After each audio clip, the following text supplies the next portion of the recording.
So hello and welcome everyone, this is day 76 of Sam's clipping journey.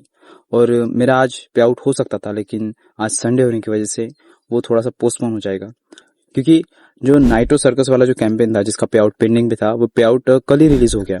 और जब release हुआ तो मैंने अपना बैलेंस देखा तो वो 23 पॉइंट समथिंग था।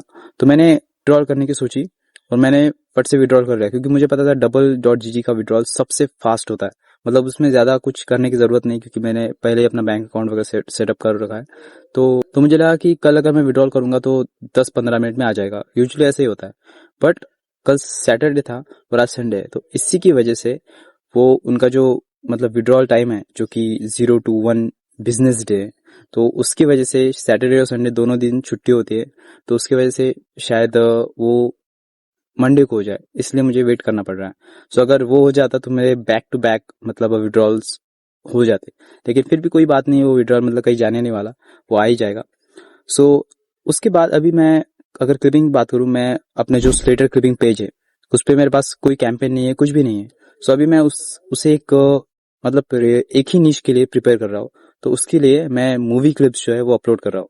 सो मैंने जो एक वीडियो डाला था जिसपे कि 4-5 हजार व्यूज थे, मैंने बताया था कि उस वीडियो को मतलब शायद अच्छे खासे व्यूज आ सकते, तो उस पे आए मतलब 47,000 व्यूज आए। और उसके बाद मैंने एक और वीडियो डाला, उस पे 3.2 के व्यूज आए। और कल मैंने एक वीडियो डाला जो कि 762 व्यूज पे है, मतलब वो अभी 1K भी क्रॉस नहीं हुआ है। लेकिन कोई बात नहीं, जब मैं आगे क्लिप्स डालते जाऊंगा तो शायद व्यूज अच्छी तरीके से आए। अभी मेरे पास कोई कैंपेन्स नहीं है, अगर मैं वॉप पे ढूंढूं तो शायद मुझे कैंपेन्स मिल जाए, लेकिन उनका भी एक क्राइटेरिया होता है कि उन्हें मतलब डेडिकेटेड पेजेस चाहिए। और मैं डेडिकेटेड पेजेस बनाना नहीं चाहता, क्योंकि उसमें मेरे शायद जो मेरा जो अकाउंट है, जो कि मेरा आईपी एड्रेस है, उस पर बहुत ज्यादा अकाउंट्स क्रिएट हो रहे हैं। सो अगर मैं और अकाउंट बनाऊंगा तो शायद मुझे बैन होने का मतलब खतरा हो सकता है। सो इसलिए मैं वो रिस्क नहीं ले रहा हूँ।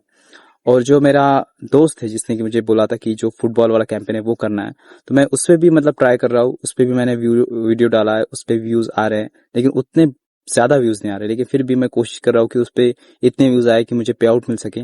बट अभी फिलहाल ऐसी कोई न्यूज नहीं है कि मतलब मुझे पे आउट मिलेगा। और जो पे आउट मिलेगा वो शायद कल परसों मिलेगा, क्योंकि जब उनका जब बिजनेस डे शुरू हो जाए तब, क्योंकि वो पेमेंट दूसरे कंट्री से आता है। सो यहाँ तक आने में थोड़ा सा वक्त लगता है और उन्हें मतलब वर्किंग आवर्स चाहिए। सो इसलिए मुझे वेट करना पड़ेगा। और इंस्टाग्राम पे मैं कुछ कर नहीं सकता, वैसे भी मैं मतलब बहुत ही मजबूरी में हूँ, क्योंकि इंस्टाग्राम के लिए मुझे नया अकाउंट चाहिए, नया डिवाइस चाहिए, सारी चीजें नई चाहिए। अगर मैं अपने अकाउंट से या फिर अपने नंबर से या फिर ईमेल से कोई भी चीज करूंगा तो मुझे सीधे वो लोग सस्पेंड कर देंगे। सो मैं अभी वो रिस्क नहीं ले रहा। और वैसे भी मुझे यूट्यूब पे छोटे मोटे कैंपेस में मिल भी गए। इस यूट्यूब के कैंपेन से मैं थोड़े बहुत पैसे जमा करके एक नया डिवाइस खरीद लूंगा, आई मीन सेकेंड हैंड। लेकिन जब वो हो जाएगा तब मैं शायद क्लिपिंग की जर्नी को पेस से पकड़ पाऊं। लेकिन फिर भी तभी भी कोई गारंटी नहीं, क्योंकि ऑडियंस इंस्टाग्राम पे उतने जल्दी मिलती नहीं, उन्हें मतलब वैसा कंटेंट चाहिए, उसके बाद ही वो रेकमेंड करते आगे। सो शायद वक्त लग जाएगी, लेकिन वक्त लगता ही है और लगना भी चाहिए। आसानी से कोई चीजें होती नहीं है, और वैसे मेरे केस में तो ऐसा कभी नहीं होता। और वैसे भी मेरे पास जब तक मैं कोई चीज सेट नहीं कर लेता तब तक मैं रश नहीं करूंगा। That being said, thank you so much for watching, have a great day, and yes, I am thankful.